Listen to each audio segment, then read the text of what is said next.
السلام عليكم ورحمه الله. في قناتنا دوشكا جيت اليوم نقدم معكم كسكسو ديال بيداز بطريقتي. هنا الطريقه ديالي ديال النصيب. عندي اللحم، عندي هنا مطيشه مقطعه، عندي البصله، وغادي ندير في البزار سكينجبير والخرقوم والزيت بلديه والملح بطبيعه الحال. الا عندكم قزبر يابس انا تقاد ليا.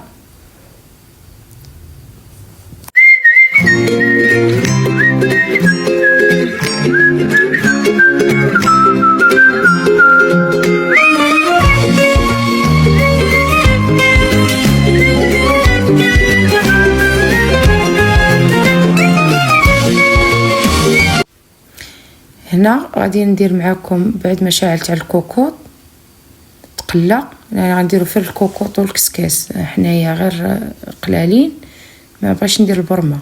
هنا غادي نغربل الذره ديالي وغادي نفزكها بشويه ديال الماء. ها نتوما غتشوفوا معايا الطريقه.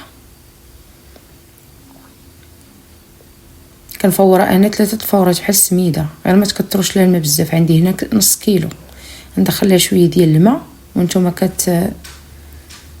كتعركوا في ديك الطحين ديال الذره، اولا كاين اللي كيقول لها بيداز. كملوا معنا الفيديو حتى الاخر.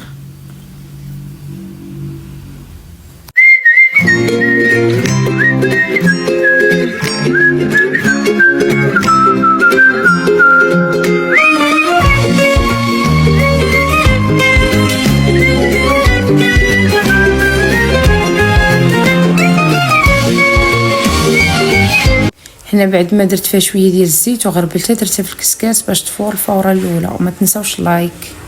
غنغطي دابا الكسكاس بواحد المنديل صافي حتى تطلع الفوره، ونعاود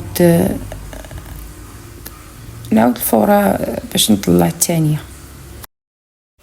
هنا طلعت هذه الفوره الاولى، غنحيدها من الكسكاس. غادي نعاود بشويه الماء، ما تكثروش لان ماشي بحال السميده، لانني غندير لها 3 الفورات. دابا غادي نسقي بالماء وغادي نزيد شويه ديال الملح صافي، ونديرها تفور الفوره الثانيه. وبطبيعه الحال نتوما عارفين الفوره الثالثه كطلعوا وتنسكيو.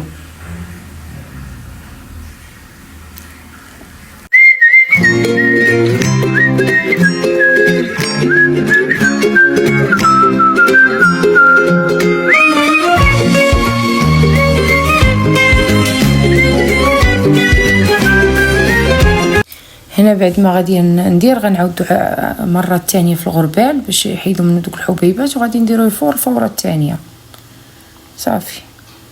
هانتوما غتكملوا معايا حتى الاخر.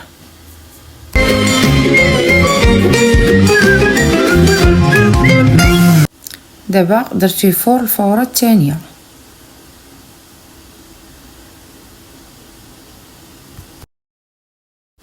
بالنسبه لدابا غادي نرمي الخضره. عندي غير خيزو والسلاوي والقرعه، ما درتش اللفت، يعني الخضره اللي عندي هي اللي درت وصافي. اللي كناكلوا اللفت اصلا الا كان المحفور اللي تيعجبني. دابا غنزيد شويه الملح. هنا غنزيد شويه البزار، غنزيد مطيشه مطحونه،